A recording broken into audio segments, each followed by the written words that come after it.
Todo mundo sabe que nosso estado tem os membros eleitos, mas muitos não sabem as regras eleitorais de hoje e muito menos das regras eleitorais antigas. Neste vídeo eu irei explicar como funcionavam as eleições no Brasil ao longo dos anos. Toda eleição tem um candidato, que é quem diz que quer receber votos em uma lista, que são os candidatos apresentados pelo partido ou pelo povo, como vamos ver na frente. Geralmente, uma eleição tem sistemas eleitorais para contar votos e definir quem venceu, com cada sistema tentando beneficiar uma qualificação. Nem todos os cargos no Brasil são eleitos, mas hoje a maioria tem influência do povo. Quando o Brasil ficou independente de Portugal, o Brasil se tornou uma monarquia, que é um sistema onde o país é uma posse do monarca, que no nosso caso era o imperador. Como qualquer posse, o país era passado do imperador para o herdeiro, no caso do Brasil, o filho, o homem mais velho. O sistema onde o país é passado do monarca para o herdeiro é chamado de monarquia hereditária. Numa monarquia, existe a realeza, que é a família do monarca, a nobreza, que originalmente eram pessoas que possuíam terras chamadas de feudos, e a plebe, que é o povo que podia ter terra, mas não governavam essas terras como líderes políticos. O imperador tinha um poder limitado pela Constituição, que é um conjunto de leis que são aprovadas de uma vez só para definir as leis de um país. O órgão que se reúne para definir quais são as leis da Constituição é chamado de Assembleia Constituinte. Um país ou território pode ter várias assembleias constituintes ou congressos revisores, que são órgãos que se reúnem para rever as leis da Constituição de uma só vez, aprovando emendas que são mudanças nas leis da Constituição. Cada lei de uma Constituição é chamada de artigo. Além disso, uma Constituição pode ter disposições transitórias, que são leis que valem provisoriamente até a lei definitiva ser adotada, que é a lei que a Constituição diz, mas que não foi adotada por causa que é necessário uma transição. Um país geralmente tem um chefe de Estado, que é quem funda o país e governa o país quando não existe governo, o chefe de governo que lidera os ministros, que formam o chamado gabinete, que é conhecido como governo, e é feito por ministros que administram assuntos nem sempre ligados à lei, como escolas ou economia, e a legislatura, que é o órgão que vota entre si a lei que vai ser aprovada fora da Constituição, e em alguns casos fazer emendas à Constituição, mas não de maneira que revê toda a Constituição, como fazem os congressos revisores. Geralmente, uma legislatura faz uma emenda como qualquer lei, não sendo obrigatório propor essa emenda e podendo ser apenas uma emenda que não estava marcada para ser proposta. Toda a legislatura não é constante, com cada grupo de diferentes membros eleitos, cada grupo sendo eleito em uma eleição diferente de outro grupo, sendo numerado com números ordinais, tendo assim a primeira legislatura, a segunda legislatura, a terceira legislatura e assim vai, com uma legislatura sendo eleita após a outra acabar, ou seja, após os membros de uma legislatura perderem o mandato e novas eleições serem feitas. A primeira Assembleia Constituinte do Brasil foi nomeada por Dom Pedro I, ou seja, o Dom Pedro escolheu quem ia ser membro. Essa Assembleia fez a primeira Constituição do Brasil, que é a Constituição de 1824. Essa Constituição definiu 4 poderes que seriam o que o Estado podia fazer para regular os outros órgãos do Estado. O poder executivo, que definia o governo e o que o Estado deveria fazer no sentido de governar o país, como administrar a economia ou como o país é conduzido. O poder legislativo, que votaria leis. O poder judiciário, que interpretaria as leis. E o poder moderador, que moderava as disputas entre o poder executivo e o poder legislativo. O poder executivo seria dado aos ministros, que eram chefiados pelo primeiro-ministro. O poder legislativo seria dado à legislatura, chamada de parlamento.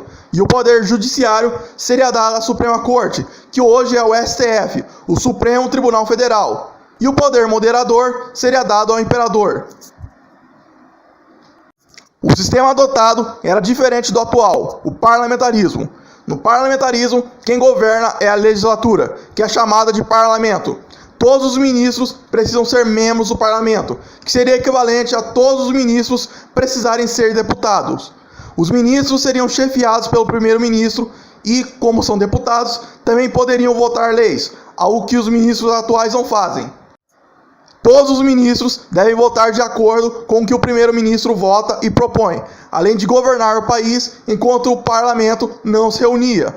Hoje é estranho falar, com o Congresso se reunindo periodicamente vários dias na semana e tendo até lista de presentes ausentes, mas antigamente o parlamento se reunia apenas durante alguns dias do ano, como por 4 meses consecutivos durante um ano, para depois, na ausência do parlamento, os ministros governarem. O imperador também poderia convocar o parlamento num dia que não tinha obrigação de serem convocados, numa chamada sessão extraordinária. A característica mais marcante do parlamentarismo é que o parlamento pode ser dissolvido, que é basicamente fazer os membros do parlamento atual perderem o mandato e novas eleições serem feitas. No Brasil, como a maioria das democracias parlamentaristas, os deputados de uma legislatura poderiam concorrer à eleição que elegeria uma outra legislatura. Esse processo era chamado de reeleição, o que não fazia todos os membros de uma legislatura serem diferentes dos da legislatura anterior. Mesmo após perderem os mandatos, os deputados poderiam concorrer à nova eleição. O parlamento poderia ser dissolvido para o primeiro-ministro poder ganhar mais apoiadores numa nova eleição, ao invés de ter que esperar uma eleição apenas muito tempo depois para a sua posição ser diminuída no parlamento. Em contrapartida, o parlamento também poderia tirar o cargo do primeiro-ministro, que caso não perdesse a eleição para deputado, pode ficar indefinidamente no cargo. O chefe de Estado seria o imperador. E nessa disputa entre primeiro-ministro e parlamento, seria onde entrava o poder moderador. Caso o parlamento queira tirar o primeiro-ministro e o primeiro-ministro ao mesmo tempo quisesse dissolver o parlamento, o imperador decidiria quem era dissolvido ou quem perdia o cargo. O parlamento era bicamaral, composto de 2 câmaras, a Assembleia Geral e o Senado. O Senado poderia vetar leis que a Assembleia Geral aprovava. A Assembleia Geral representava o povo e o Senado representava o imperador, assim como era o Império Romano. Naquela época não existiam estados, mas sim províncias, que não podiam votar leis e apenas administravam a região e determinavam qual deputado poderia concorrer por aquela região, com o deputado de uma província não podendo receber votos de cidadãos de outra província. O Senado, por representar o imperador, tinha membros da realeza podendo ser membros, como todos os príncipes filhos do imperador podendo ser senadores após atingirem uma certa idade. O mandato do senador era vitalício, ou seja, durava para toda a vida do senador, e o mandato do deputado, que era membro da Assembleia Geral, era de 4 anos, caso não houvesse nenhuma dissolução da Assembleia Geral. Cada feudo, antigamente, era um território que tinha nomes diferentes. Poderiam ser marquesados, condados, ducados, governados por um senhor feudal, que geralmente era um marquês, um conde ou um duque. No Império Brasileiro não existiam feudos, porém títulos de senhores feudais que eram dados a políticos notáveis, e a cidade do nascimento ou que teve destaque em algo importante desse político seria considerado um feudo de maneira formal, mas não territorial. Os feudos podiam ser ducados, os mais importantes, os marquesados, os condados, os viscondados e os feudos dos barões. A ordem falada está posta de acordo com a ordem de importância do feudo. Cada província poderia ter ou uma cidade ou uma vila. A cidade do Rio de Janeiro, capital do Império, era um município que não era de nenhuma província, classificado como um município neutro. Quando o imperador não podia assumir após o imperador anterior sair do cargo, um regente ficaria no poder. O regente seria o parente mais próximo do imperador que não assumiu. E caso não existisse esse parente, o parlamento, tanto o Senado como a Assembleia, somariam os votos para eleger um triunvirato de regentes, com o regente mais velho sendo o presidente desse triunvirato. Um triunvirato provisório seria eleito até um triunvirato permanente ser eleito para ficar no poder até o imperador assumir. Cada Câmara do Parlamento tinha o seu próprio presidente e maneira de eleger presidentes ou votar leis, que eram regulados de acordo com o regimento interno, que não será descrito aqui. Mas as eleições para políticos pelo povo era determinada pelo Código Eleitoral. O número de deputados representantes da província variavam de província para província, e o número de senadores era metade do número de deputados da província, sendo o número imediatamente menor do que o da metade, caso o número de deputados fosse ímpar. Ou seja, se uma província elegia 4 deputados, elegeria 2 senadores. E caso uma província elegia 3 deputados, elegeria 1 senador. Se uma província tivesse apenas 1 deputado, elegeria 1 senador como um número mínimo. A Assembleia Constituinte não foi considerada uma legislatura, e a legislatura que sucedeu passa a ser considerada a primeira legislatura. O primeiro Código Eleitoral do Brasil foi a Lei de 26 de março de 1824. Esse código estabeleceu eleições indiretas, que seriam eleições em que, ao invés do eleitor votar no candidato, o eleitor votava numa pessoa para eleger o deputado. Esse código valeu para as eleições de 1826, que elegeu a primeira legislatura, 1830, que elegeu a segunda legislatura, 1834, que elegeu a terceira legislatura, 1838, que elegeu a quarta legislatura, 1842, que elegeu a quinta legislatura, e 1844, que elegeu a sexta legislatura. Um eleitor que é eleito para votar em um candidato é chamado de delegado. O eleitor que era votado para eleger candidatos, que era o delegado da eleição no Brasil, era chamado de eleitor geral. Nessa época, o delegado era aliado a um partido, e ao um número de delegados ser eleito, já se sabia qual candidato iria ganhar e em quem o delegado iria votar. Naquela época, era comum existir fraudes em eleições, e caso um eleitor geral tivesse a legitimidade contestada, o voto desse eleitor era contado em separado, para depois ser avaliado se era contado ou não. Caso uma freguesia tivesse confirmada a fraude na eleição, a eleição dessa freguesia seria anulada e somente as eleições das outras freguesias seriam contadas. Nós vivemos uma democracia indireta, que assim como eleições indiretas, tem um eleitor elegendo pessoas para votar algo, só que ao invés de candidatos, votam leis. E é aí que entra a diferença entre o delegado e o deputado. O delegado vai sempre votar de acordo com o que o eleitor espera, geralmente votando em candidatos, podendo ser punido caso não vote no candidato esperado. E o deputado pode votar de acordo com o que ele mesmo defende, geralmente votando em leis. Ao explicar como funcionavam as eleições, eu vou pôr o Código Eleitoral, que é o conjunto de leis que regula as eleições, o critério usado para incluir um candidato, caso falte candidatos para preencherem o número de vagas disponíveis, o critério de desempate, caso os candidatos tenham o mesmo número de votos, o quanto o voto é secreto, se a eleição era direta ou indireta, em quantos nomes cada eleitor poderia votar, quem tinha o dever ou direito ao voto e o quanto cada candidato precisava para se eleger em quantidade de votos, além de dizer qual é o sistema eleitoral vigente. Todos os membros da Assembleia Geral eram chamados de deputados gerais, que eram pessoas que eram eleitas para votar leis e não eleger candidatos, como eram os eleitores gerais. Eram 102 deputados, com a Cisplatina tendo 2 deputados, o Rio Grande do Sul tendo 3, Santa Catarina tendo 1, São Paulo tendo 9, Mato Grosso tendo 1, Goiás tendo 2, Minas Gerais tendo 20, Rio de Janeiro tendo 8, Espírito Santo tendo 1, Bahia tendo 13, Sergipe tendo 2, Alagoas tendo 5, Pernambuco tendo 13, Paraíba tendo 5, Rio Grande do Norte tendo 1, Ceará tendo 8, Piauí tendo 1, Maranhão tendo 4 e o Pará tendo 3. O município neutro não elegia nem deputados nem senadores. A Cisplatina era o Uruguai, que depois ficou independente. O Paraná era parte de São Paulo. O Amazonas, Roraima e Amapá eram parte do Pará. Tocantins era parte de Goiás.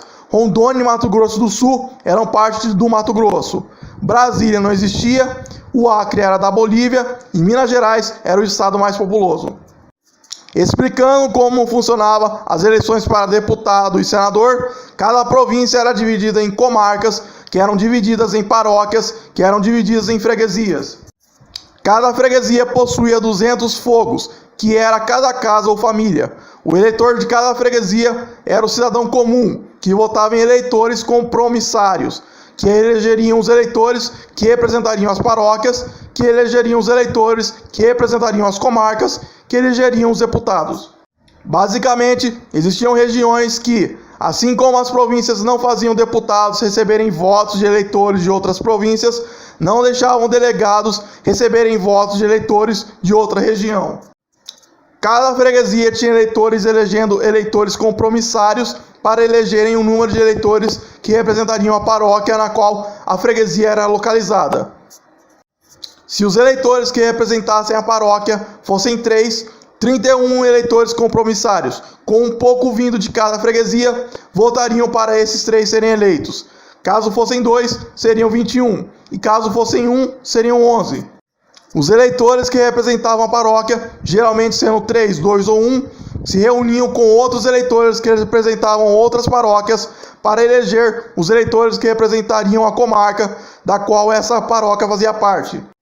Os eleitores que representavam a comarca se reuniam com eleitores que representavam outras comarcas para votar nos deputados da província. Essa eleição indireta era em 3 graus, pois entre o eleitor e o deputado existiam 3 graus de eleitores, que eram os compromissários, os eleitores representantes da paróquia e os representantes da comarca.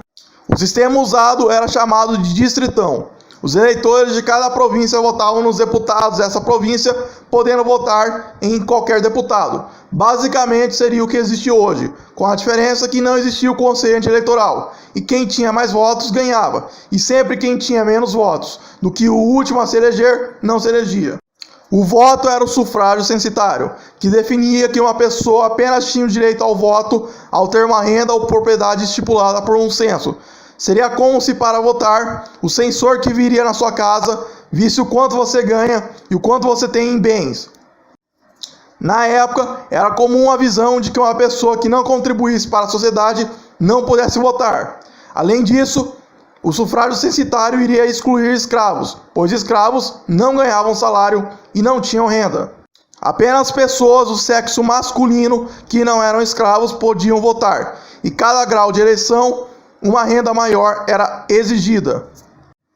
Um eleitor compromissário tinha que ter mais renda do que quem o elegia, e o eleitor que representava uma paróquia tinha que ter mais renda do que um eleitor compromissário. O voto era facultativo, ou seja, era um direito e não um dever. A Lei de 10 de outubro de 1828 definiu eleições para vereadores, que seriam os que governariam as cidades e vilas, com 9 vereadores existindo para as cidades e 7 existindo para as vilas. O voto usado também era o distritão, com o vereador mais votado sendo o presidente da Câmara dos Vereadores, e o presidente da Câmara dos Vereadores governando a cidade, com o cargo de intendente. Na época, não existia o cargo de prefeito. O mandato de cada vereador também era de 4 anos. A renda exigida para votar para vereador era de um eleitor compromissário, uma vez que a eleição para vereadores era direta, ou seja, o povo votava diretamente no candidato a vereador. As províncias eram governadas pelos presidentes, que eram nomeados pelo imperador, e o Conselho Geral, administrando a província, sendo eleito em uma eleição indireta de apenas 1 grau, com o eleitor elegendo outro eleitor para eleger um membro do Conselho Geral, que era chamado de deputado provincial. Mas, como dito, províncias não faziam leis na maioria das vezes. Já cidades e vilas tinham autorização de fazer leis. O Império foi um país que não deu certo a longo prazo, pois todos os imperadores não cumpriram o reinado até o final. Ao imperador Dom Pedro I renunciar, sem família próxima de Dom Pedro II, que era menor de idade, o parlamento elegeu um triunvirato provisório, com uma eleição para cada membro, e depois um triunvirato permanente, com os 3 mais votados de uma eleição única sendo eleitos.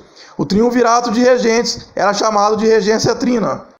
Após conflitos entre conservadores e liberais, a Lei nº 16 de 1834, também conhecida como Ata Adicional de 1834, foi passada e determinou que apenas um regente governaria o país, eleito por eleições indiretas em 3 graus em todo o país, com um mandato de 4 anos.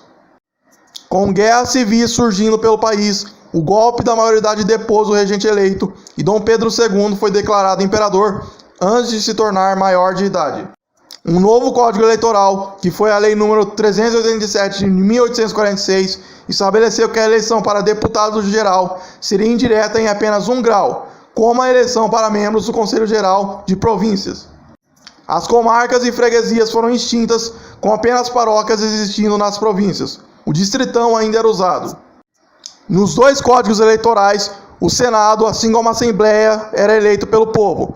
Só que nos dois códigos eleitorais, o Senado tinha não apenas a lista de candidatos a ser votada, mas os 3 mais votados candidatos ao Senado fariam parte de uma chamada lista tríplice e teriam o imperador escolhendo qual destes 3 deveria ser escolhido senador. O Código Eleitoral de 1846 valeu para a eleição de 1847, 1849, 1853, 1856, 1860, 1863, 1867, 1869, 1872, 1876, 1878, 1881, 1884 e 1886, que elegeram legislaturas para a Assembleia Geral. Dom Pedro II, diferente dos regentes, dissolvia as legislaturas quase sempre para equilibrar os poderes entre conservadores e liberais. Até então, existiam regiões que separavam apenas delegados, mas não deputados. Entretanto, a nova lei eleitoral, que foi o decreto número 842 de 1855, a Lei do Círculo, estabeleceu distritos para deputados.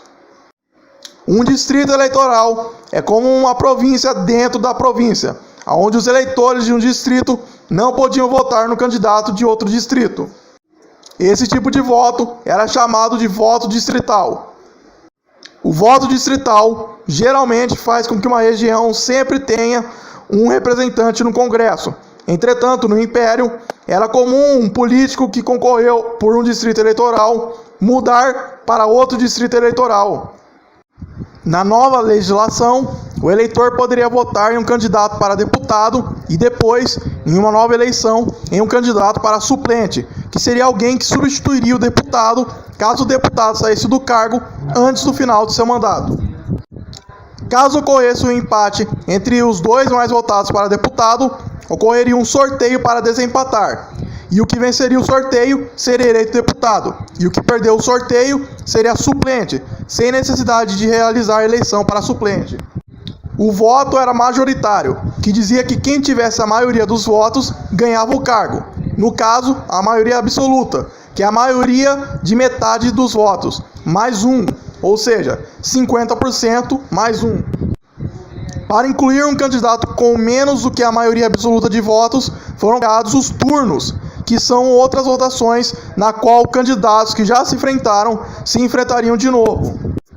No caso, seria 3 turnos, sendo o segundo feito entre os 4 mais votados do primeiro turno e o terceiro entre os 2 mais votados do segundo. O mais votado no terceiro turno, ou que atingisse a maioria absoluta ainda no segundo ou no primeiro turno, seria eleito. Cada distrito elegeria um deputado, com o voto nominal sendo estabelecido, ou seja, o eleitor votava em apenas um candidato. Nessa época, o Paraná já havia se separado de São Paulo, reduzindo o número de deputados de São Paulo para 7, e o Amazonas havia se separado do Pará, levando Roraima, que ainda era parte do estado. O Uruguai já havia ficado independente. O Amazonas tinha um deputado representando, o Paraná tinha 2 deputados e o Pará continuou com 3, o que fez o número de deputados ser de 101. O decreto número 1082 de 1860, a segunda lei dos círculos, estabeleceu 3 deputados por distrito e o eleitor poderia votar em 2 candidatos apenas, sistema conhecido como voto limitado, no qual o eleitor votava em menos candidatos do que o número de vagas que disputavam. Os deputados mais votados eram eleitos, e os 3 turnos foram abolidos, com apenas uma maioria simples sendo necessária, sendo a maioria simples qualquer quantidade de votos que quem teve essa maioria teve ao ter mais votos do que os que tiveram menos votos. Se apenas um candidato tiver 20% e os outros tiverem menos cada um, uma maioria simples foi atingida. O cargo de suplente foi abolido, com eleições suplementares elegendo um novo deputado, caso o deputado saia antes de terminar o mandato. O decreto número 2675 de 1875, a lei do terço, extinguiu os distritos eleitorais e voltou a ter o distritão como sistema, com exceção de que, como na segunda lei dos círculos, os eleitores das paróquias votavam de maneira limitada, em apenas 2/3 do número de deputados. se existiam 3 deputados, o eleitor votava em 2. A Lei Saraiva, que foi o decreto número 3029 de 1881, foi a lei mais importante da história das eleições, sendo que estabeleceu o voto direto para deputados federais, ou seja, o eleitor poderia votar diretamente no deputado, como é hoje. Estabeleceu o voto secreto, já que como não era um delegado votando, o candidato não saberia mais quem o eleitor votaria, pois o eleitor não declarou o partido. Estabeleceu também o retorno a um deputado por cada distrito e a realização de um segundo turno após 20 dias do primeiro, em caso de um deputado não atingir a maioria absoluta. Dessa vez, existiriam apenas 2 turnos entre os 2 mais votados do primeiro e não mais 3 turnos. Como cada eleitor votava diretamente e não era mais eleito, todo eleitor passou a usar o chamado título de eleitor, que garantia direito ao voto sem precisar ser votado. Em 15 de novembro de 1889, os militares dão um golpe que põe fim à monarquia, estabelecendo uma república moderna, sistema em que o Estado é do povo e pessoas não dependem mais da origem para ter poder, extinguindo títulos de nobreza. O Congresso foi fechado e os deputados e senadores perderam os mandatos. Numa república, uma pessoa chega ao poder não pela sua origem, mas sim pelo seu discurso público e feitos públicos. Deodoro, militar que deu o golpe, ficou provisoriamente como presidente, sendo que o decreto 914-A de 1890 convocou uma Assembleia Constituinte. Em 1890, a Constituinte foi eleita através de um voto direto, usando o sistema do distritão, com o eleitor votando em candidatos de toda a província, que agora seria um estado, e o mais votado vencia, com os mais votados sendo eleitos e os menos votados não se elegendo. A Constituição de 1891 se baseou na Constituição dos Estados Unidos. Não apenas a bandeira dos Estados Unidos serviu de base para a bandeira provisória do Brasil, mas também várias leis políticas eleitorais dos Estados Unidos foram adotadas no Brasil. O nome oficial do Brasil passou a ser Estados Unidos do Brasil. O modelo de federação foi adotado, com as províncias virando estados, que poderiam fazer leis e teriam constituição próprias. Não apenas uma legislatura estadual com o poder de criar leis foi criada, mas um Senado estadual também foi criado. O presidente da província agora seria o presidente do estado, que seria eleito.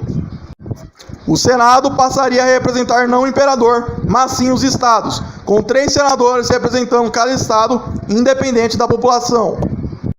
O presidencialismo foi adotado, que é o sistema onde o chefe de estado e de governo são a mesma pessoa, no caso o presidente. Um presidente tem características diferentes de um primeiro-ministro, sendo a principal o fato de possuir um mandato, ou seja, um momento previsto para sair, além de ser uma pessoa eleita. O parlamento passou a se chamar Congresso Nacional, e os ministros não precisavam mais ser membros do Congresso Nacional, e como não eram membros do Congresso, não poderiam votar em leis, apesar do presidente poder propor leis.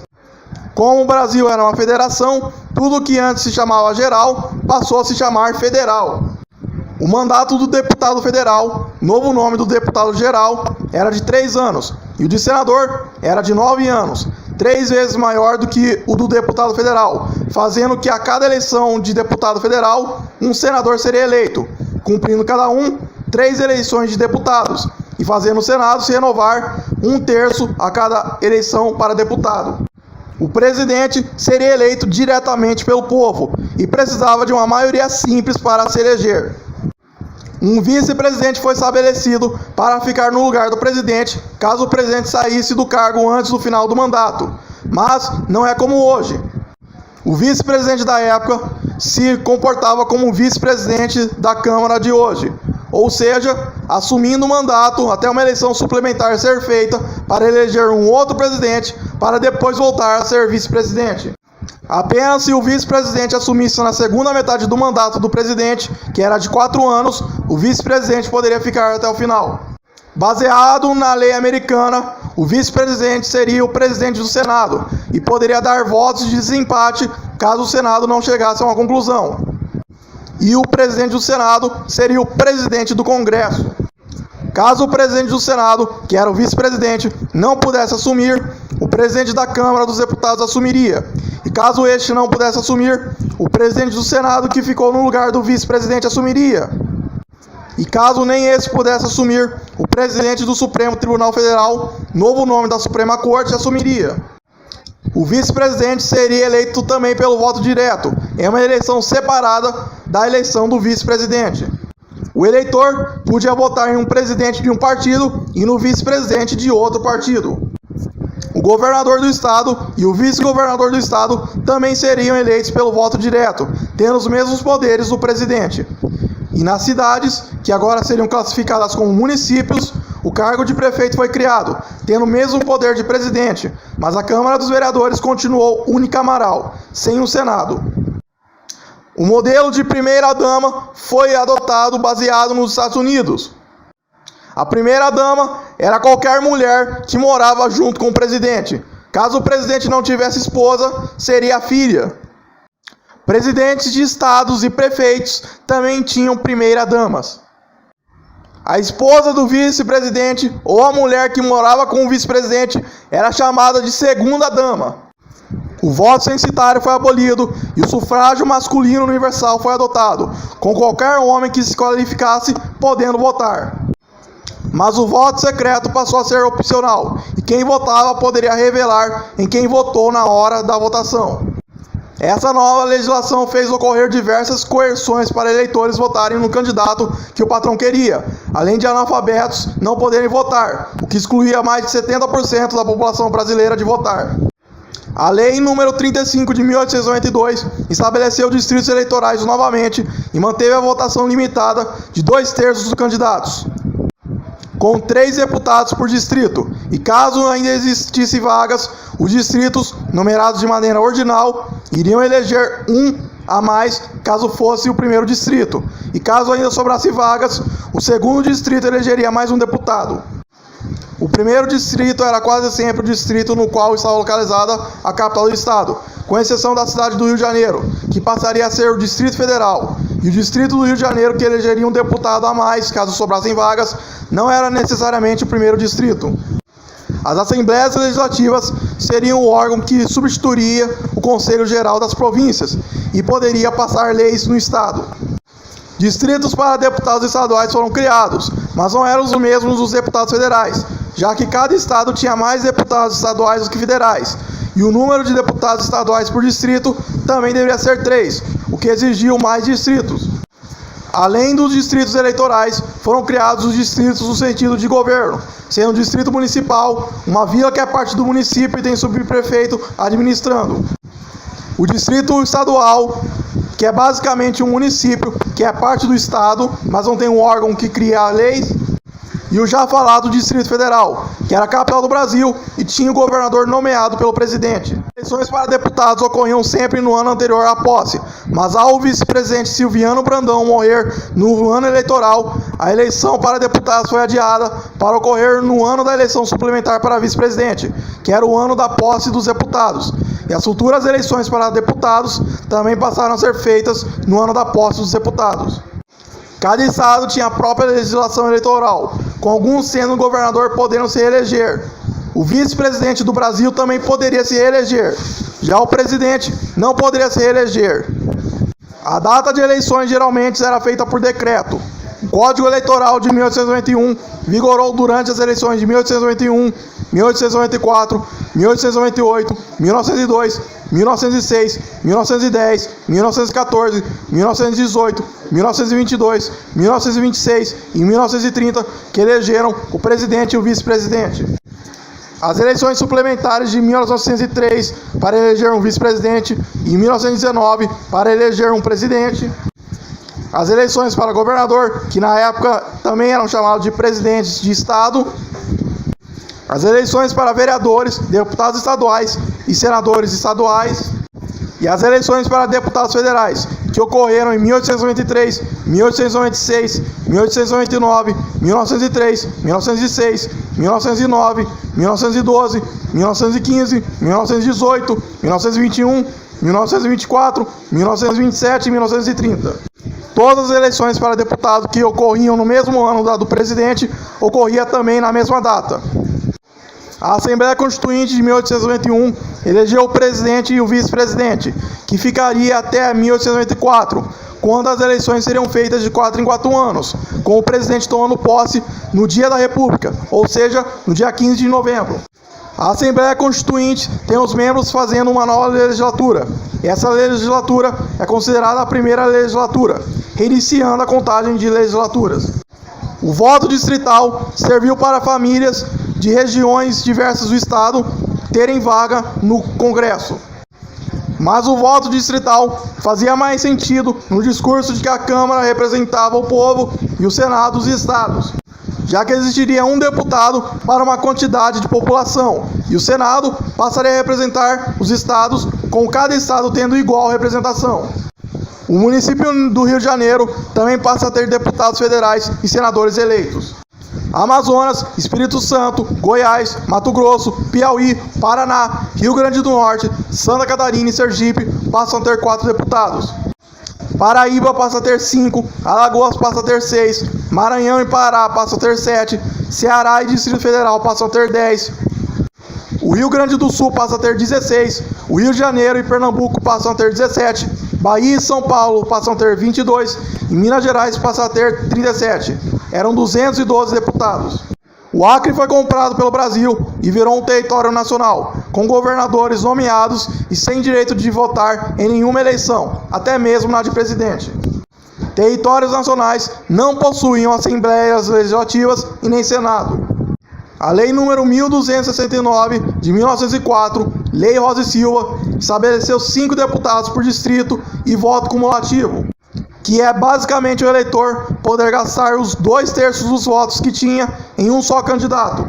O eleitor poderia votar 2 vezes no mesmo candidato e os votos contavam como os votos individuais. Quando o número de deputados não era divisível por 5, o distrito da capital, o primeiro distrito, elegeria mais um deputado, e se sobrasse mais um, o segundo distrito elegeria outro deputado, até ser preenchidas as vagas. Nessa época, não existia o TSE, e os partidos poderiam apenas dar uma lista de candidatos para serem votados. Existiam os candidatos independentes, que não tinham partido, e os candidatos avulsos, que não eram lançados oficialmente pelo partido que eram parte. Além do eleitor poder votar em qualquer pessoa, já que não existia o voto nulo, ou seja, votar em alguém que não concorria contava como um voto para essa pessoa. Como na República Velha, a maioria das eleições tinha um só candidato, os eleitores votavam de protesto em alguém que não era candidato, iniciando a tradição de voto de protesto que o brasileiro tem. Um golpe militar ocorreu em 1930 e um triunvirato de militares, chamado de Junta Militar, tomou o poder e deu a presidência provisória para Getúlio Vargas, que foi o candidato a presidente derrotado na eleição de 1930. O Congresso foi fechado e os senadores e deputados perderam o mandato. Um novo código eleitoral foi feito para a nova república. Nesse código eleitoral, feito para eleger uma nova Assembleia Constituinte, determinou que partidos precisariam se registrar na nova Justiça Eleitoral, com o TSE regulando, além de permitir um grupo de 100 eleitores apresentar também candidatos para concorrer, não apenas precisando de partidos. Candidatos independentes ainda eram legais, mas candidatos avulsos foram proibidos caso o partido desse candidato já tivesse registrado no TSE uma lista com candidatos que não incluía esse candidato. Com a Justiça Eleitoral registrando candidatos, o conceito de voto nulo foi criado, que é um voto dado para quem não é oficialmente registrado como candidato e não contava mais como voto. Esse conceito de voto nulo fez um mal-entendido surgir na década de 2000, que dizia que caso a eleição tivesse como maioria dos votos os votos nulos, a eleição seria anulada. O que não é verdade. A eleição somente seria anulada caso ocorresse invalidação dos resultados ou da candidatura do eleito. Basicamente, somente votos válidos passam a contar, e assim, um candidato que teve a maioria dos votos precisaria ter a maioria dos votos que não foram nulos, e não a maioria dos votos que foram dados nas eleições. Caso o candidato tivesse irregularidade nas eleições confirmadas após a posse, o candidato teria a chapa cassada e o segundo mais votado assumiria. O Código Eleitoral de 1932 também estabeleceu zonas eleitorais, que seriam regiões de cada estado que regularia as eleições dentro do seu território e seria a região em que o eleitor vota.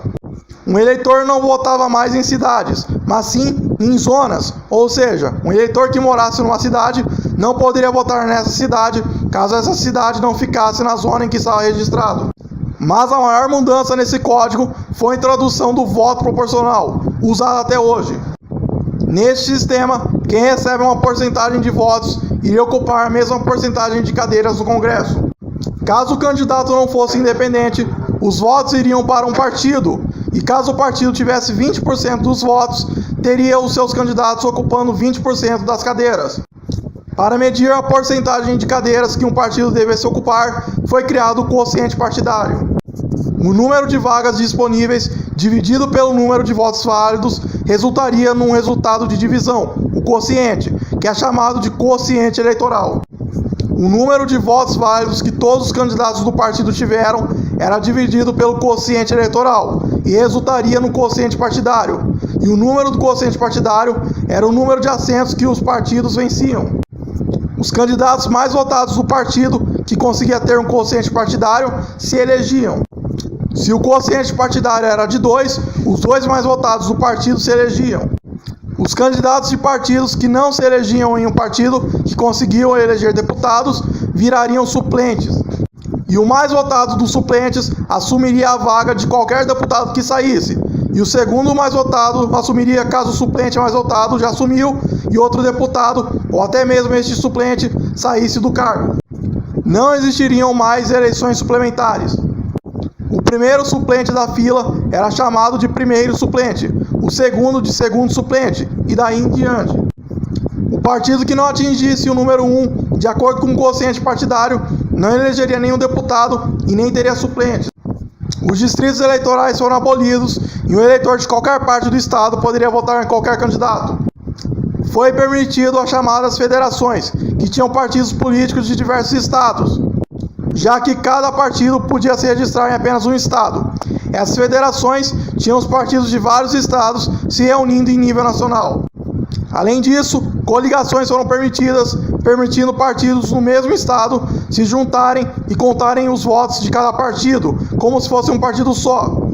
E assim, o quociente partidário seria distribuído entre os mais votados de toda a coligação, independente do partido. Após uma reforma eleitoral, uma lei tenta agradar quem não gostou de algo da lei eleitoral antiga ser removido. E após uma nova reforma ser feita, os aspectos da primeira lei eleitoral são geralmente esquecidos. E apenas aspectos da segunda lei eleitoral são lembrados. E assim, a nova lei eleitoral tenta apenas agradar quem sente falta dos aspectos da segunda lei eleitoral. E será assim na legislação eleitoral brasileira da era Vargas em diante. Para fazer pessoas que sentiam falta de votar em mais de um candidato serem representadas, foi instituído o voto único transferível. O eleitor votava no candidato que queria que o seu voto fosse contado primeiro e anotaria quantos outros candidatos quisesse abaixo, desde que os candidatos nomeados abaixo da primeira opção não excedessem o número de assentos disponíveis. Se existisse 20 vagas, o eleitor votava em um candidato como preferência e embaixo votavam em até 20 outros.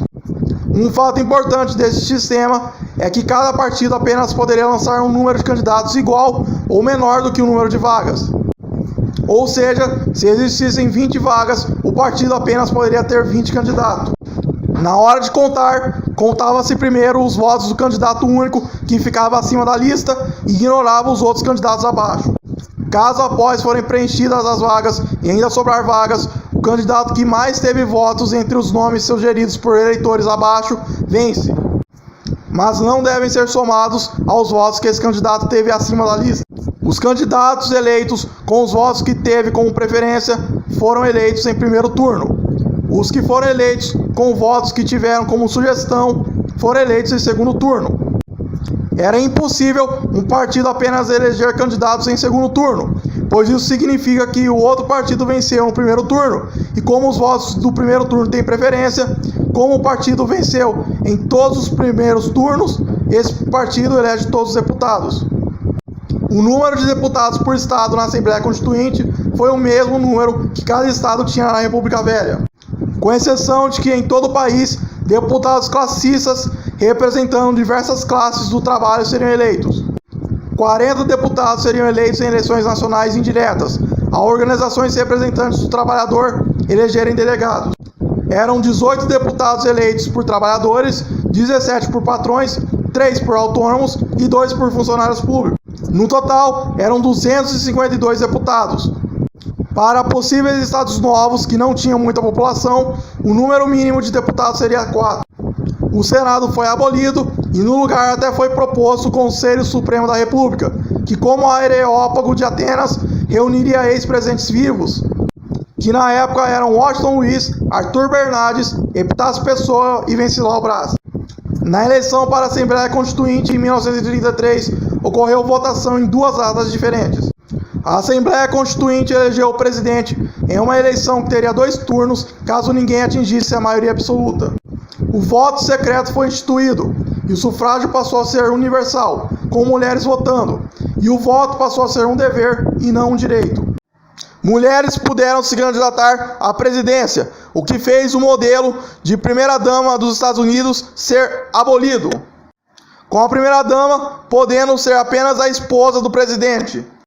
Os presidentes dos estados passaram a ser conhecidos como governadores. O critério de desempate para qualquer eleição deixa de ser o sorteio e passa a ser a idade, com o candidato mais velho vencendo.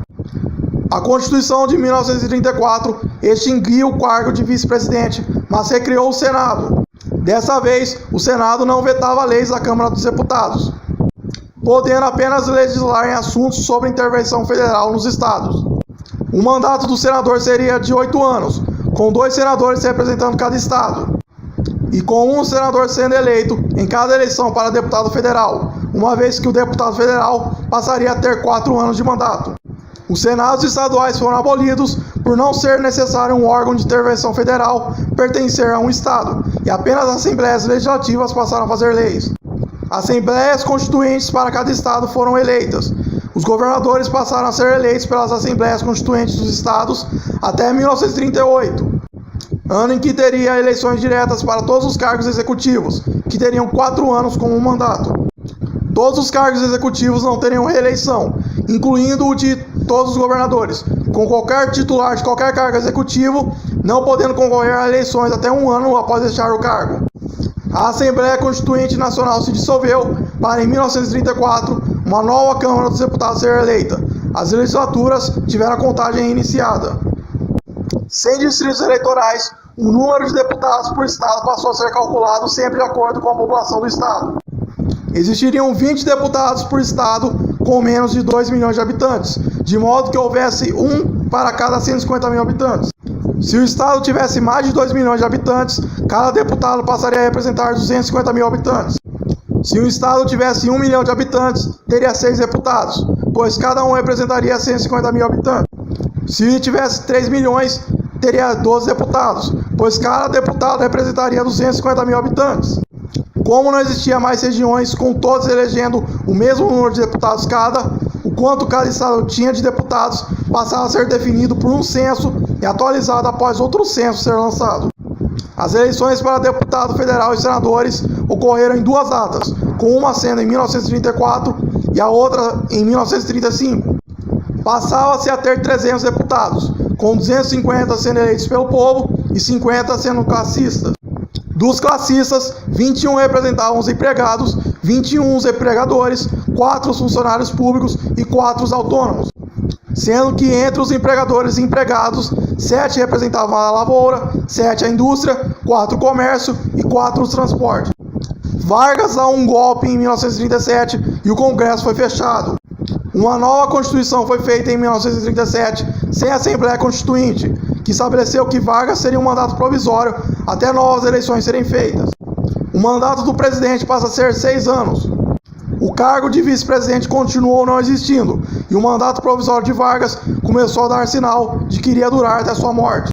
Após pressão, Vargas estabeleceu o Decreto-Lei 7.586 de 1945, que estabeleceu uma eleição para presidente.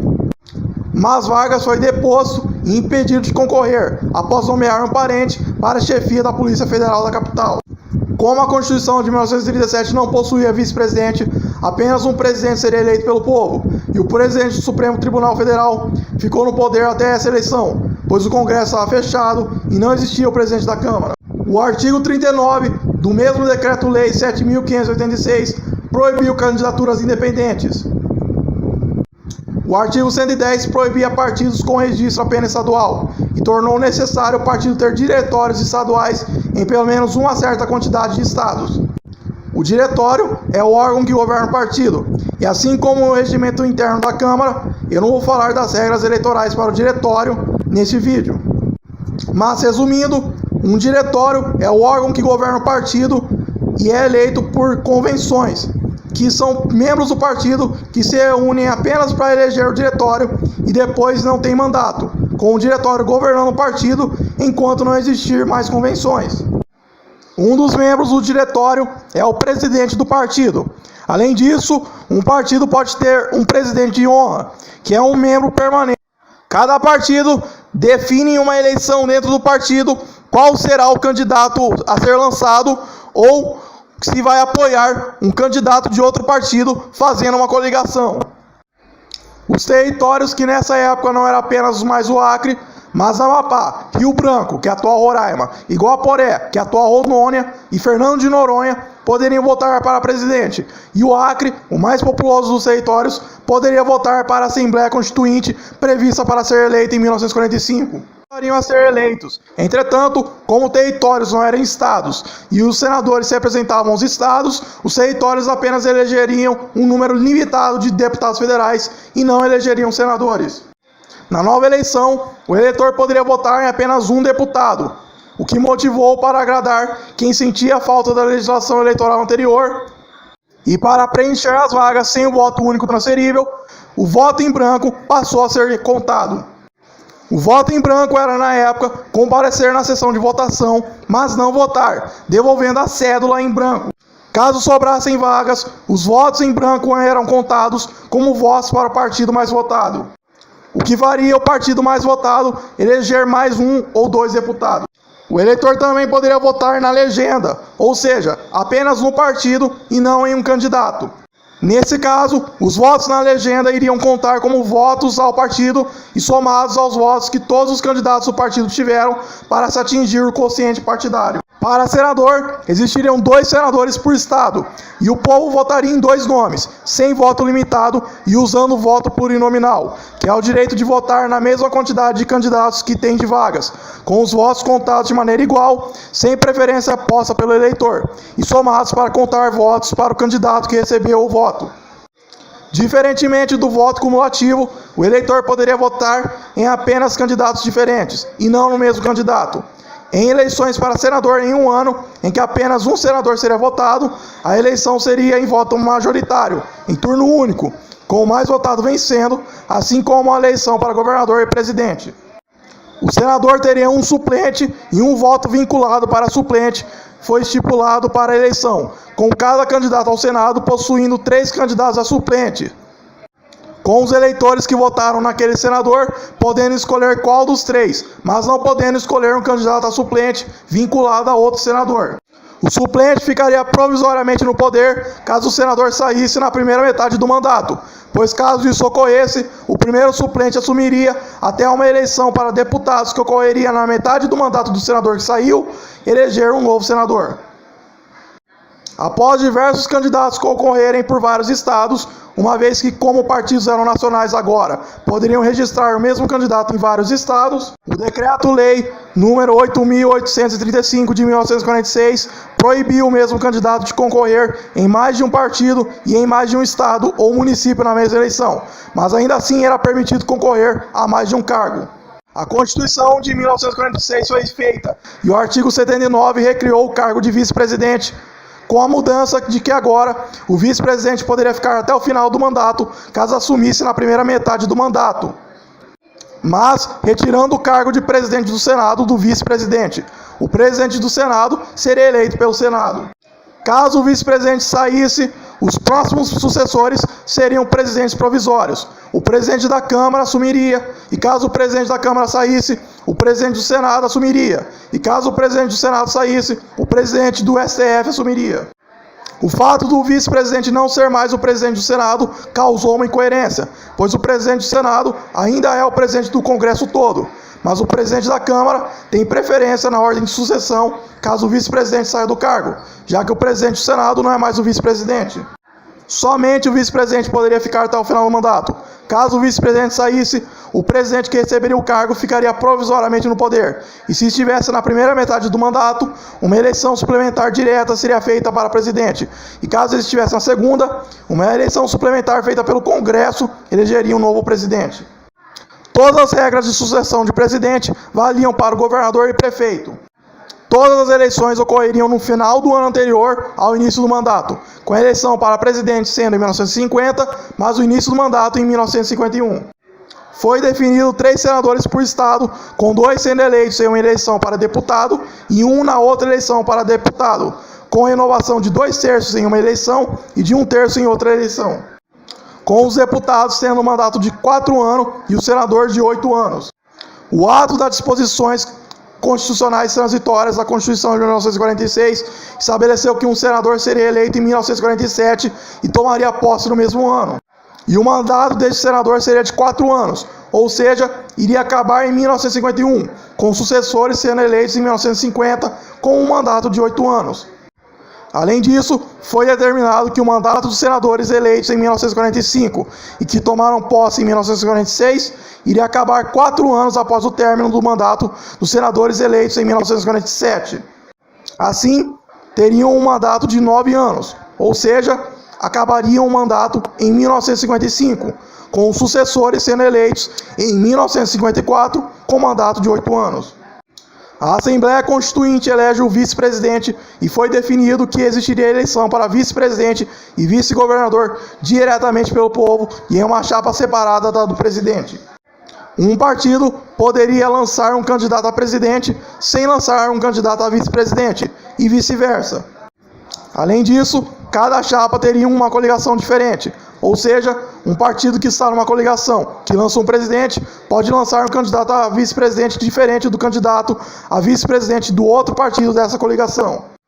A coligação para senador, deputado federal, deputado estadual, governador, prefeito e vereador seriam também separadas uma da outra na mesma eleição. A Assembleia Constituinte foi dissolvida e vira a primeira legislatura, numa contagem reiniciada. A Constituição aumenta o número de deputados e em 1947 é feita eleições suplementares para alguns estados preencherem as vagas de deputados federais que ganharam. Nessa eleição também foram eleitos o terceiro senador e os governadores. Os governadores eleitos em 1947 teriam um sucessor eleito em 1950. Cada estado teria mandato para governador com duração diferente. Alguns teriam 4 anos e outros teriam 5 a partir da eleição de 1950. O mandato do presidente passou a ser de 5 anos. O sucessor do presidente seria eleito em 1950 e em 1950 seriam eleitos todos os governadores dos estados. Isso significava que os estados com governadores com mandato de 5 anos sempre teriam governadores eleitos juntos com o presidente. E a cada 20 anos, todos os estados elegeriam um governador e o presidente. A Constituição determinou que Rondônia, Roraima e Amapá teriam direito a um deputado federal. Ponta Porã e Nova Iguaçu foram extintos e Fernando de Noronha não teria deputado federal. Já nos municípios, alguns demorariam mais para ter eleições, com interventores sendo nomeados pelo governador, algo que existia após o golpe de 1937. Municípios passaram a ter eleição para vereador em 1947, e os vereadores já passaram a ter mandato de 4 anos, fazendo eleições municipais serem ininterruptas, com eleições previstas em 1947, 1951, 1955, 1959, 1963, 1967, 1971, 1975 e assim vai.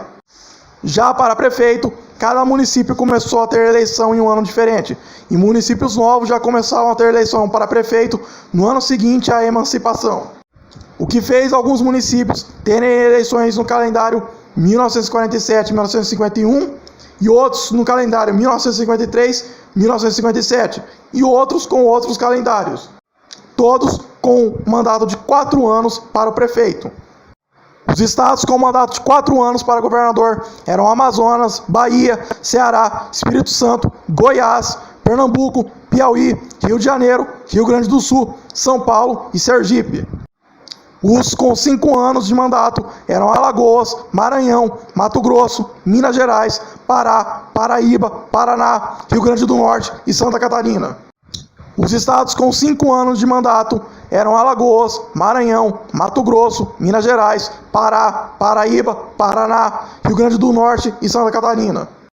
Ao Brasília ser fundada e virar um novo Distrito Federal, a cidade do Rio de Janeiro passou a ser o estado da Guanabara, com eleições para governador com mandato de 5 anos, e o Acre virou um estado com mandato de governador de 4 anos. Ao Jânio Quadros se anunciar, 3 ministros militares formaram uma junta para impedir o vice-presidente, João Goulart, que estava na China, de retornar ao Brasil. João Goulart é autorizado a voltar após aceitar a emenda número 4 de 1961, que estabeleceu o parlamentarismo no Brasil. O presidente seria eleito pelo Congresso, que agora seria o parlamento, e apenas aceitaria nomear indicações para primeiro-ministro que o Congresso fazia. Um plebiscito foi previsto para ocorrer em 1963 para que o povo decidisse o sistema, e o plebiscito teve o povo preferindo o presidencialismo, e o Brasil voltou a ser presidencialista logo depois. Com o golpe de 1964, uma junta assumiu, e como o mandato de João Goulart estava na última metade, o Congresso elegeu um presidente para ficar até o final do mandato, que era em 1966, e terminaria ao presidente eleito em 1965 assumir. O ato institucional número 1 definiu que um presidente e um vice-presidente seriam eleitos pelo Congresso, sendo o vice-presidente eleito em uma chapa separada da chapa do presidente. Ato é um termo da língua inglesa que significa um projeto de lei que foi aprovado. Castelo Branco faz avanços como a emenda número 9 de 1964, que estendeu o mandato do presidente da República para que o mandato do próximo presidente fosse iniciado no mesmo dia que os dos deputados federais e senadores. Assim, o mandato de Castelo Branco foi estendido até 1967, sendo que a eleição para presidente ocorreria em 1966, que seria o mesmo ano das eleições para deputado federal. A principal mudança dessa emenda foi o fato de que, caso o presidente não tivesse mais a metade dos votos válidos, o Congresso escolheria qual se elegeria, similar à eleição para presidente dos Estados Unidos. E caso o Congresso não desse mais a metade dos votos para um segundo turno entre os 2 mais votados seria feito para o povo votar. Não houve nenhuma eleição para presidente que fez uso dessa emenda. Foi feita também a emenda número 14 de 1965, que exigiu o domicílio na região na qual você quer concorrer a um cargo relativo a essa região, impossibilitando políticos de concorrerem por mais de um estado ao mesmo tempo, e impossibilitando quem mora em um estado concorrer a um cargo em outro estado. Em 1965, seria ano eleitoral para estados com governadores de 5 anos de mandato, e foi feito um código eleitoral novo para essa eleição, o Código Eleitoral de 1965, que é o atual. O artigo 91 do Código Eleitoral exigiu que a chapa para um cargo executivo e o seu vice-candidato fosse indivisível, e assim o voto seria dado aos 2 ao mesmo tempo. Os governadores eleitos naquela eleição passariam a ter um vice-candidato que receberia o mesmo número de votos que ele, e o partido precisava indicar tanto o vice-governador como o governador, não podendo lançar apenas um. Um partido poderia lançar um candidato a vice-presidente sem lançar um candidato a presidente apenas se coligasse com o partido que já lançou um candidato a presidente. O artigo 88 proibiu a mesma pessoa de se candidatar para mais de um cargo político na mesma eleição. Um candidato a deputado por um estado não poderia se candidatar ao governo do mesmo estado. Cada senador teria um suplente eleito junto com esse senador. Deputados federais eleitos por territórios também teriam um suplente. O Código Eleitoral também estabeleceu o dever dos eleitores brasileiros morando fora do país de votarem para presidente, uma vez que ainda não estava previsto que as eleições para presidente seriam sempre indiretas. O eleitor no exterior não poderia votar para deputado nem governador, pois não era habitante de um estado.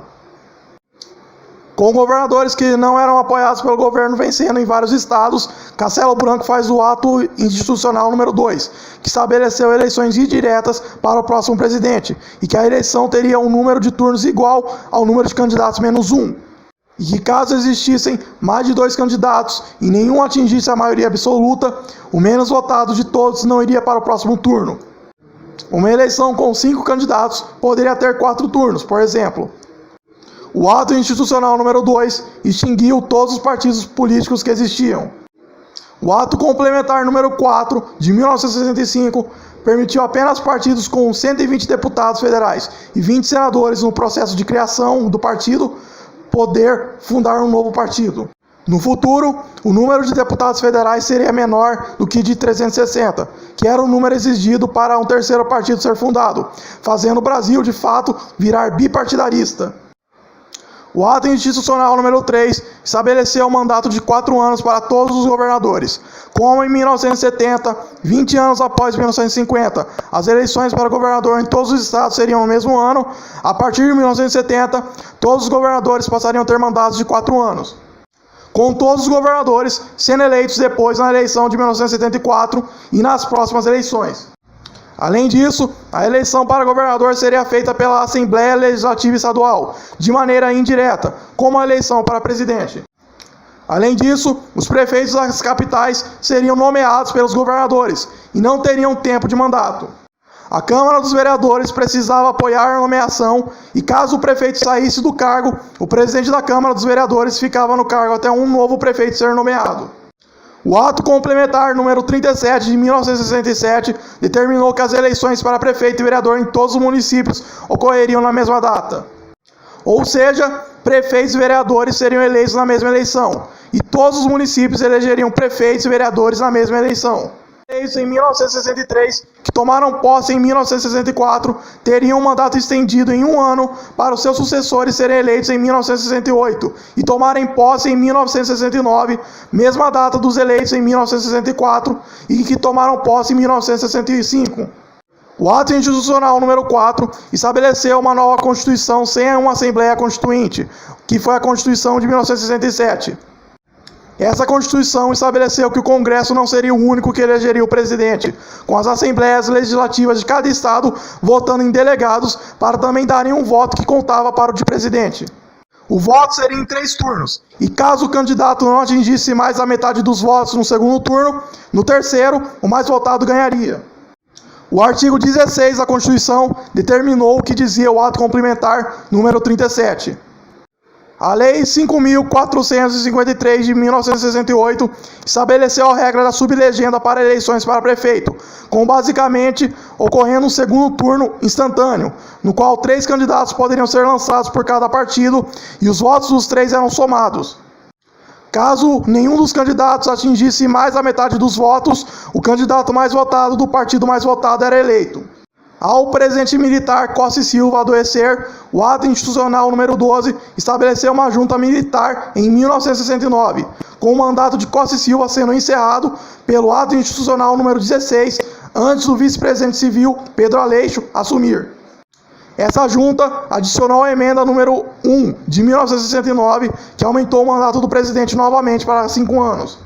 Com a eleição de 1969 para o novo presidente foi feita de maneira improvisada, as assembleias legislativas não mandaram delegados. O ato institucional número 11 encurtou o mandato dos prefeitos eleitos em 1969 e que tomavam posse em 1970, em 1 ano, e os eleitos em 1970 e que tomavam posse em 1971, em 2 anos, para os seus sucessores serem eleitos em 1972. Mesmo ano dos que seriam eleitos em 1968, de acordo com o artigo 16 da Constituição.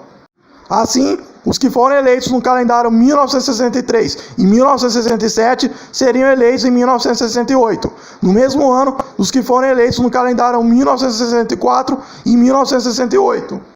E os eleitos no calendário 1965, 1969 e 1973, e os eleitos no calendário 1966, 1970 e 1974, seriam eleitos no ano de 1972, que seria o ano dos eleitos em 1968. Como os vereadores seriam eleitos em 1967 em todas as cidades, todos os vereadores tiveram um mandato aumentado em 1 ano, fazendo assim o calendário da eleição para vereadores na República Populista ser o mesmo das eleições municipais de hoje, só que com 1 ano atrás. Nessa época, o estado do Mato Grosso do Sul foi criado. Em 1974, foi aprovada a fusão de Guanabara com o estado do Rio de Janeiro, com os 3 senadores de cada estado continuando com o cargo. E há um mandato dos 2 senadores eleitos ao mesmo tempo de cada estado, ou seja, 4 senadores eleitos em 1970. Acabar em 1978, o mandato do senador eleito sozinho em cada estado, 2 no total, continuaria. E assim, o estado resultante da fusão elegeria 2 senadores em 1978 para substituir os 4 que eram os 2 senadores de cada estado que teria o mandato encerrado em 1978. E com os 2 senadores que foram eleitos sozinhos em cada estado, um na Guanabara e outro no Rio de Janeiro, seriam 4 senadores. Em 1982, ao acabar o mandato de cada um dos senadores eleitos sozinhos nos estados, apenas um seria eleito para substituir, e assim o estado voltaria a ter 3 senadores. O primeiro governador do Rio de Janeiro após a fusão foi nomeado. Ernesto Geisel tenta manter o governo militar no poder sem perseguição, mas mudando as leis. Geisel cria o Pacote de Abril, que foi um conjunto de emendas que permitiu territórios federais elegerem 2 deputados federais, com exceção de Fernando de Noronha. Mas a maior mudança foi o fato de que os estados menos populosos teriam um número mínimo de deputados federais eleitos e os estados mais populosos teriam um número máximo de deputados. Assim, o Congresso passava a ter um número fixo de deputados e os assentos deveriam ser divididos entre os estados, de modo que existisse um número mínimo para os estados pouco populosos e um número máximo para os estados que ocupassem uma porcentagem muito alta de assentos. Não apenas isso, mas governadores seriam delegados enviados pelas câmaras municipais das cidades de seu estado também votando para governador, sendo que existiam estados com mais delegados do que deputados estaduais, o que faria cidades do interior tendo domínio no colégio estadual. O mandato do presidente foi aumentado para 6 anos e foi estabelecido que um dos 2 senadores eleitos em eleições de 2 senadores seria eleito pelo mesmo colégio estadual que elegeria o governador, enquanto o outro seria eleito por eleição direta. A Lei número 1541 de 1977 estabeleceu sublegendas para senadores, e o voto iria para o partido com 3 candidatos, e o senador do partido mais votado era eleito. Cada um dos 3 candidatos teria um suplente individualmente. Tenta estender os mandatos dos prefeitos eleitos e vereadores para terminar em 1983 para a eleição para os sucessores desses prefeitos e vereadores ocorrerem no mesmo ano das eleições para governadores em 1982. Com a redemocratização, a Lei 6.767 de 1979 fez o número de partidos permitidos aumentar, ao ser necessário 10% de representação em todo o Congresso para serem criados, o que permitiu 10 partidos poderem ser criados, todos com numeração de 0 a 9. A emenda número 15 de 1980 permitiu a eleição direta para governadores, que seriam eleitos em turno único por maioria simples. João Figueiredo, após a emenda que permitia a eleição para governadores ser feita, cria o Pacote de Novembro de 1981, que estabeleceu o voto vinculado, que exigia que o eleitor somente pudesse votar em prefeitos, deputados, senadores e governadores que fossem do mesmo partido. Se uma pessoa votasse em um governador do PDT e em um deputado do PDS, o voto seria anulado. E para evitar que partidos se aliassem e o voto de um partido fosse contado como voto de outro, coligações foram proibidas. Além disso, a chapa completa foi exigida, que exigia que um partido somente pudesse lançar um candidato a governador caso lançasse candidatos a prefeitos em todas as cidades do estado, sendo essa última norma mais suavizada após permitirem o voto em branco em cidades na qual o eleitor vota num partido para o governo que não lançou candidatos à prefeitura. Mas essa tentativa de eleger governadores apenas do partido do governo fracassou em alguns estados por causa das leis da própria ditadura, pois como nas capitais os prefeitos não eram eleitos, os cidadãos das capitais puderam votar em um candidato para governador livremente. Brizola, por exemplo, foi eleito ao ganhar votos na capital Rio de Janeiro, que por se tornar a capital do novo estado, passou a ter prefeitos nomeados. A emenda número 22 de 1982 estabeleceu que o mandato do prefeito eleito em 1982 e dos vereadores acabaria em 1989, com novos prefeitos sendo eleitos em 1988. A partir da legislatura eleita em 1982, a legislatura teria numeração contada desde o Império, contando as Assembleias Constituintes. A emenda número 25 de 1985 estabeleceu eleições diretas já naquele ano para prefeito das capitais, sem o uso de sublegendas e com o término do mandato previsto para ser igual ao término do mandato dos prefeitos eleitos em 1982, ou seja, com o término em 1989. Os vereadores que já estavam eleitos em 1982 continuaram com o mandato até 1989, para terminar junto com os prefeitos eleitos das capitais. A emenda número 26 de 1985 estabeleceu uma nova Assembleia Constituinte para ser eleita, e essa Assembleia não se dissolveria, pois seria apenas mais uma legislatura do Congresso. A Lei 7.454 de 1985 permitiu coligações serem formadas e partidos serem fundados sem qualquer trava de deputados no Congresso, podendo ter registros provisórios apenas para concorrer uma eleição ou permanentes para concorrer às outras eleições no futuro. O número da legenda dos partidos passa a ter 2 dígitos. Nessa época, Rondônia já tinha se tornado um estado. A Constituição de 1988 foi criada e é a Constituição que usamos até hoje. Eleições com mais de um senador voltaram a ter os 2 senadores eleitos diretamente. Eleições diretas para presidente foram estabelecidas, com o presidente tendo um mandato de 5 anos. Um segundo turno seria feito em uma eleição para presidente, governador e prefeito entre os 2 candidatos mais votados, caso o mais votado não atingisse mais da metade dos votos. Apenas para prefeitos de cidades pequenas com menos de 200 mil habitantes e para a eleição de senador eleito sozinho, ainda seria usado o voto majoritário por maioria simples. O artigo 14 da Constituição proibiu que quem ocupasse qualquer cargo executivo a menos de 6 meses antes do dia da votação não poderia concorrer a eleições. Assim, quem era prefeito, governador ou presidente precisava renunciar para concorrer a qualquer eleição. Caso o presidente, governador ou prefeito sofresse um impeachment, os direitos políticos destes seriam cassados por 8 anos. Todos os territórios daquela época viraram estados, com exceção de Fernando de Noronha, que virou um distrito estadual de Pernambuco, que tinha um congresso para administrar o país, que era eleito sem necessidade de votar neste congresso, ou seja, não existia voto obrigatório para eleger os membros deste congresso, chamado de Conselho Distrital. Tocantins é criado como o mais novo estado do Brasil e Brasília passa a ter governadores eleitos. Brasília passa a ter deputados distritais, que tinham as mesmas funções dos deputados estaduais dos outros estados. A Lei Complementar número 64 de 1990 cassa também os direitos políticos por 8 anos dos deputados e vereadores que sofreram um processo de cassação. Candidatos que tiveram a chapa ou coligação cassadas e perderam o mandato, ainda assim poderiam concorrer a novas eleições. Um Congresso Revisor foi eleito em 1990 para fazer emendas à Constituição. A Lei 8.713 de 1993 permitiu partidos terem registro provisório apenas se tivessem um representante no Congresso. A Lei 9.096 de 1995 iria impor uma cláusula de barreira que cassava alguns direitos no parlamento de partidos políticos eleitos por partidos que não atingissem o percentual mínimo da cláusula de barreira. Ou seja, não tivessem uma porcentagem de deputados eleitos por cada estado menor do que a cláusula de barreira exigia. A emenda número 15 de 1996 determinou que apenas uma lei federal poderia regular a emancipação de distritos.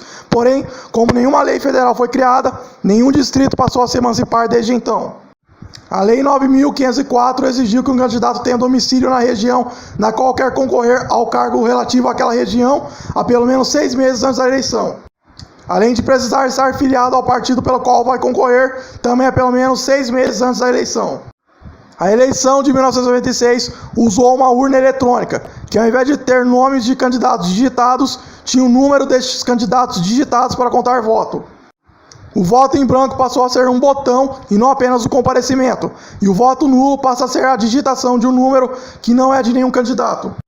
A emenda número 16 reduziu o mandato do presidente eleito em 1994 para 4 anos, e assim, a eleição para os futuros presidentes ocorreria na mesma eleição para governadores e senadores, já que em 1998 existiria eleição para governadores. O direito de presidentes, governadores e prefeitos se reelegerem uma vez foi estabelecido, e essa emenda não exigiu que o titular de um cargo executivo renuncie para concorrer à reeleição. A Lei 9.096 proibiu partidos de terem registros provisórios.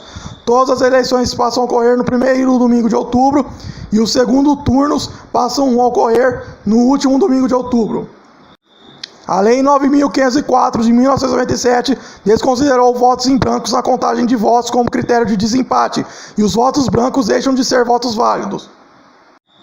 O ministro do STF, Marco Aurélio de Mello, anulou a Lei nº 9.096, que iria valer a partir da eleição de 2006, antes da eleição de 2006 acontecer. A Lei Ficha Limpa proibiu candidatos condenados em segunda instância de se elegerem durante 8 anos após a condenação. A Lei 13.165 permitiu que apenas candidatos com 10% do quociente eleitoral se elegessem. Se um partido teve o quociente partidário igual a 2 e o segundo mais votado deste partido teve menos de 10% do quociente eleitoral, é eleito o mais votado dos que atingiram mais de 10% do quociente eleitoral e é membro de um partido que atingiu pelo menos 1 de quociente partidário. Mas não iria ser caso o segundo mais votado do partido citado ganhasse a vaga. A PEC 33 de 2017 adotou definitivamente a cláusula de barreira e proibiu coligações partidárias para cargos legislativos a vereador e a deputado, somente existindo coligações para prefeito, governador, presidente e senador, com a utilidade de definir o tempo de horário eleitoral de cada candidato. A emenda 97 de 2017 aprovou cotas de gênero de 30% em candidaturas para cargos legislativos. Ou seja, dos candidatos de um partido, 30% devem ser ou mulheres ou homens. E os outros 70% podem ser do sexo oposto. O termo primeiro cavalheiro passa a ser cada vez mais usado para dar nome aos maridos de mulheres em cargos executivos. A partir da eleição de 2018, as eleições para Conselho Distrital de Fernando de Noronha passam a ser feitas nas mesmas urnas das eleições estaduais e nacionais, o que faz o voto para o Conselho Distrital obrigatório. As eleições para a Prefeitura em 2020 tiveram a data mudada por causa da pandemia de Covid-19, mas após essa pandemia voltaram a ser nas datas normais. Em dezembro de 2021, o TSE regulou a existência das federações partidárias, que permitem por 4 anos 2 ou mais partidos apontarem o mesmo candidato entre si para mais de uma eleição. Ao contrário de coligações, federações partidárias duram por mais de uma eleição, além de valer para todo o país e para todas as eleições. Uma federação partidária, para lançar um candidato à presidência, também irá lançar um candidato a governador. E essa federação irá lançar um outro candidato numa eleição 2 anos depois. Nesse vídeo, eu não considerei leis sobre algo relacionado à eleição, como debates ou horário político. Basicamente, cada partido tem direito ao horário político de acordo com o número de deputados que tem no Congresso. Há uma coligação, juntar vários partidos, o tempo de horário político de cada partido se junta no horário político maior. Hoje, qualquer partido que não tenha nenhum representante no Congresso não pode ter direito ao horário político. Já nos debates, as emissoras poderiam chamar qualquer candidato para ir aos debates. Depois de um tempo, as emissoras foram obrigadas a chamar todos os candidatos para que os debates ocorressem. E caso um candidato faltasse, o debate seria cancelado. Depois disso, as emissoras foram autorizadas a chamar qualquer candidato, entretanto, eram obrigadas a chamar candidatos com pelo menos um deputado ou senador no Congresso. Após vários partidos pequenos conseguirem representação no Congresso, as emissoras foram obrigadas a chamar apenas candidatos de partidos com certo número de deputados ou senadores no Congresso. Se gostou do vídeo, clique no joinha. Se quer lembrar do meu canal, clique no botão de se inscrever. E se quer receber novos vídeos, clique no sininho.